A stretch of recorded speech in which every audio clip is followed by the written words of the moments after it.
नमस्कार, मैं हूं नीलू। तो लगातार इजराइल हमले कर रहा है, लेबनान पर हो या बाकी संगठनों पर हो जो ईरान के प्रॉक्सीज हैं। लेकिन इस बीच अब ईरान का एक बड़ा बयान आ गया है। हालांकि बड़ा सधा हुआ ये बयान है, लेकिन ईरान ने ये साफ कर दिया है कि इजराइल ने ईरान को कम आंका है। अब ये कम आंकने के पीछे किस तरह के तर्क दिए जा रहे हैं ईरान की तरफ से, बातचीत करने के लिए मयंक मेरे साथ जुड़ गए हैं। मयंक, अगर ईरान की बात की जाए, उसकी मीडिया में उनके अंदर जो भी जर्नलिस्ट हैं या जो रिपोर्ट कर रहे हैं, वो बहुत सारी बातें कर रहे हैं। खास तौर पर जो इजराइल ने हमला किया ईरान पर, उसको लेकर कहा यह जा रहा है कि बड़ा कम आंका गया, 4 सैनिक मरे हैं। बड़े हमले की बात इजराइल करता रहा है, लेकिन वैसा कुछ भी नहीं दिखा है। और खास तौर पर जिस तरह से मिसाइल दागे गए, उनको अंदर दाखिल नहीं होने दिया गया। अब वहां के इस पूरे सिस्टम को लेकर भी बहुत चर्चा हो रही है। देखिए नीलू, आप बिल्कुल ठीक कह रहे हो। सोशल मीडिया में इस समय 3 बातों को लेकर चर्चा है। अगर हम देखें कि ये पिछले 1 साल से, पिछले साल 7 अक्टूबर को जो हमले हुए थे इजराइल के ऊपर, उससे 1 साल से जो ये एक प्रकार की लड़ाई चल रही है, इसमें इजराइल को 3 बड़े झटके लगे हैं। एक का जिक्र तो आप कर ही रही हैं, हम उसकी बात करेंगे। इसके अलावा एक बड़ी चीज मैं आपको बताना चाहूंगा। इजरायली मिनिस्ट्री ऑफ सिक्योरिटी जो है, इसने पहली बार ऐसा कहा जा रहा है कि ये बात मानी है कि पिछले 1 साल में 890 इजरायली सैनिकों की मौत हुई है। अच्छा। ये पहला मौका है ऐसा। देखिए इजराइल, कि इजराइल की जो डिफेंस मिनिस्ट्री है, मिनिस्ट्री ऑफ सिक्योरिटी है, इसकी तरफ से कहा गया, हालांकि ये बात भी सोर्सेस के जरिए ही बाहर आई है कि इनकी तरफ से ये कहा गया कि करीब 890 इजरायली सोल्जर्स की गाजा में, लेबनान में और बॉर्डर में अलग अलग हमलों में मौत हुई है। ये एक बड़ा आंकड़ा है। 890 इजरायली सैनिकों की मौत होना जो है, ये वाकई एक बड़ा झटका इजराइल के लिए है, इसमें कोई दो मत नहीं है। और दूसरी चीज आप देखिए, अगर हम लेबनान की भी बात करें, लेबनान में जो ऑपरेशन हो रहा है उसकी भी हम चर्चा करेंगे। वहां पे भी लगातार जो इजराइल के मरकावा टैंक्स हैं वो तबाह हो रहे हैं। देखिए एयर स्ट्राइक तो इजराइल कर रहा है, लेकिन इजराइल को भी नुकसान उठाना, जमीन पे ग्राउंड ऑपरेशन पे इजराइल को बड़ा नुकसान उठाना पड़ रहा है। और जो तीसरी चीज की आप बात कर रहे हैं, ईरान पे हमले की, देखिए पूरे सोशल मीडिया में, इंटरनेशनल मीडिया में एक इस तरह का मैसेज गया है कि इजराइल का जो हमला था वो बहुत ही हल्का हमला था। वो उतना बड़ा हमला नहीं था जितनी की बात की जा रही थी इजराइल की तरफ से कि हम ऑयल रिफाइनरीज को निशाना बना देंगे और न्यूक्लियर साइट्स को निशाना बना देंगे। ऐसा कुछ भी नहीं हुआ है। जो पहली बात तो ये कहा गया कि जो ये fighter jets F-35, F-16, F-15 से हमले हुए, ये ईरान की सीमा के अंदर दाखिल नहीं हुए। ये बड़ी बात है। जॉर्डन, यस, आयरन डोम सिस्टम पर भी है कि बड़ा जॉर्डन की सीमा से, सीरिया की सीमा से ये हमले हुए हैं और ईरान की सीमा के अंदर फाइटर जेट्स नहीं गए। जो मिसाइल्स हैं वो बाहर से दागी गई। और दूसरी सबसे बड़ी चीज़ ये है, देखिए कि जैसा पहले एक अंदाज लग रहा था कि इजराइल का बहुत बड़ा हमला होगा, ये वैसा बड़ा हमला इसको कतई नहीं माना जा सकता जिस तरह अभी चीज़ें निकल के सामने आई हैं। अब देखिए इसको लेके जो आप जिक्र कर रहे थे कि खामेनेई का बयान सामने आया है, जिसकी बहुत ज़्यादा चर्चा है। खामेनेई का कहना है कि इजराइल ने जो है वो ईरान को बहुत कम कर कर आका है। अब वो ऐसा क्यों कह रहे हैं? वो ऐसा ये कह रहे हैं, उनका कहने का मतलब ये है कि ईरान जो है उसने न सिर्फ इजराइल के हमले को एक प्रकार से नाकाम किया, जो मिसाइल्स अंदर आई उसमें से काफ़ी सारी मिसाइल्स इंटरसेप्ट की गई मिसाइल, और जो मिसाइल गिरी भी हैं उनसे वैसा नुकसान नहीं हुआ जिसका मतलब पहले अंदेशा था कि बहुत आशंका थी कि बहुत बड़ा नुकसान होगा। ऐसा कतई नहीं था। अब देखिए IDF चीफ जो है हर्जी हवेली, इजराइल के IDF चीफ हैं, उनका जो बयान सामने आया है, उनका कहना ऐसा है कि ये इजराइल की तरफ से एक लिमिटेड अटैक था और पूरी क्षमता का इस्तेमाल अभी बाकी है, ये सिर्फ एक ट्रायल था। अब देखिए इसके 2 मतलब हैं।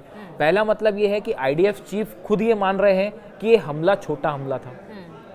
जब IDF चीफ ये कह रहे हैं कि भाई अभी तो हमने अपने, इसके पीछे की क्या वजह आपको लगती है? छोटे हमले से क्या जताना चाहता है? क्या IDF चीफ के बयान का एक बात तो साफ है, वो खुद ही मान रहे हैं कि हल्का हमला था, लेकिन साथ वो ये भी कह रहे हैं कि अभी पूरी क्षमता का इस्तेमाल बाकी है। तो क्या इजराइल एक और हमला कर सकता है ईरान पर? ये भी इसका एक मतलब ये भी निकाला जाता है। या फिर एक प्रकार से कि आप अपना जो है मुंह छिपाने की कोशिश कर रहे हैं कि इंटरनेशनल मीडिया में एक ये मैसेज गया कि भाई इजराइल ने बहुत बड़ा हमला नहीं कर पाया, तो अब इसमें कुछ मुंह छिपाना है, तो इसलिए आप ये बयान दे रहे हैं कि भाई अभी हमने पूरी क्षमता का इस्तेमाल नहीं किया। इसको दोनों तरह से देखा जा सकता है। लेकिन जो आपका सवाल है बड़ा महत्वपूर्ण है कि ये हमला छोटे लेवल का हमला क्यों था। अब देखिए अमेरिका में होने हैं चुनाव। अब कहा यह जा रहा है कि अगला राष्ट्रपति अमेरिका का कौन होगा इस पे बहुत कुछ डिपेंड करता है उस पे सब कुछ डिपेंड करेगा। यहाँ पे मिडिल ईस्ट में क्या होने जा रहा है, यहाँ पे क्या ईरान और इजराइल के बीच लड़ाई छिड़ेगी, क्या इजराइल फिर से हमला करेगा या फिर ईरान पलटवार करेगा इजराइल पे, ये सब कुछ इस बात पे तय करता है कि अमेरिका में राष्ट्रपति चुनाव के क्या परिणाम आ रहे हैं। तो यानी कहा जाए अमेरिकी राष्ट्रपति चुनाव से पहले की ये शांति है, अगर एक बार चीजें निपट गई, वहां पर राष्ट्रपति कोई नया बना और राष्ट्रपति बनने के बाद जो नाम सामने आया उसी के अनुसार मिडिल ईस्ट की किस्मत तय। बिल्कुल सही कह रहे हो आप। देखिए इस बार भी जो अटैक था, ऐसा लगता है मानो इजराइल को ये कह दिया गया था कि आप अटैक तो करेंगे लेकिन ये अटैक बड़ा नहीं होना चाहिए।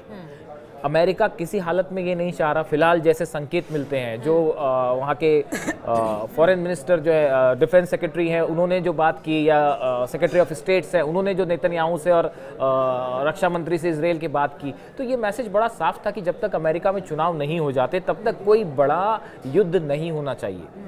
देखिए एक बार अगर यहाँ पे फुल फ्लेजेड वॉर छिड़ जाता है, या अगर इजराइल का बहुत बड़ा हमला होता, न्यूक्लियर साइट्स पे हमला हो जाता, या ऑयल रिफाइनरी पे हमला होता, उसके बाद ईरान भी जो है अपनी तरह से तैयार है पूरा। हाँ। उसकी तरफ से, ईरान की तरफ से भी ये कहा जा रहा है कि हमारा जो ट्रू प्रॉमिस 2 ऑपरेशन होगा, जो पहली बार 180 मिसाइल्स गिरी थी, वो ट्रू प्रॉमिस उसका नाम दिया गया था। तो अब ईरान की तरफ से ये कहा गया है, मोहम्मद बाघेर जो हैं ईरान की संसद के अध्यक्ष जो हैं, उन्होंने ये कहा है कि ईरान का जो ट्रू प्रॉमिस 2 ऑपरेशन होगा, ये एक बहुत बड़ा अटैक होगा और इजराइल पर निर्णायक हमला होगा। तो देखिए ईरान जो है वो हर तरह से इजराइल को जवाब देने के लिए तैयार बैठा हुआ है। ना सिर्फ मिसाइल्स तैयार हैं, बताया जाता है कि 1000 मिसाइल्स जो हैं वो लॉन्चिंग साइट्स पे रेडी हैं, फाइटर जेट्स रेडी हैं, जो सुरक्षा डिफेंस सिस्टम है वो रूस की तरफ से ऑलरेडी दिया जा चुका है। तो ऐसी स्थिति में ईरान ने भी अपनी तरफ से युद्ध की पूरी तैयारी कर रखी है। अब सवाल यह है कि क्या ईरान पहले जवाब देगा, क्या इजराइल का अगला कोई कदम हो उसके पहले ईरान, या फिर अगले चुनाव तक, अमेरिका के जब तक चुनाव के रिजल्ट नहीं आते तब तक शांति रहेगी।